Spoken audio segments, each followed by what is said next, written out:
Քիչ առաջ ավարտեցինք ներքին գործերի նախարարության տարեկան հաշվետվության քննարկումը և մի թիվ կա, որով ուզում եմ հաճույքով կիսվել։ 2025 թվականին 8660 Հայաստանի Հանրապետության քաղաքացի ավել է մուտք գործել մեր երկրի տարածք, քան ելք է գործել Հայաստանի Հանրապետությունից։ Նման վիճակագրություն Հայաստանի Հանրապետության քաղաքացիների ելքի ու մուտքի տարբերությամբ մեր երկրում վարվում է 2010 թվականից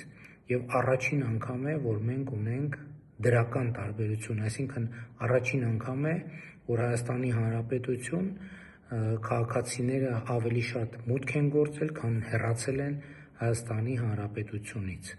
Սա մի փաստ է, մի թիվ է, որով արժի, որ մենք բոլորս իրար շնորհավորենք և նաև փորձենք մտածել, իսկ ի՞նչն է այս թվի, այս վիճակագրության պատճառը։ Կարծում եմ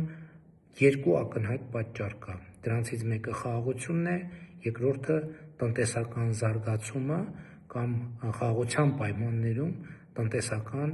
զարգացումը և ուշադրություն դարձրեք, սա խաղաղության, այսինքն 2025 թվականը խաղաղության ընդամենը առաջին տարին է, առջևում խաղաղության այսպիսի բազմաթիվ տարիներ են և այսպիսի նորանոր ու հաճելի վիճակագրություններ։ Շնորհակալ եմ։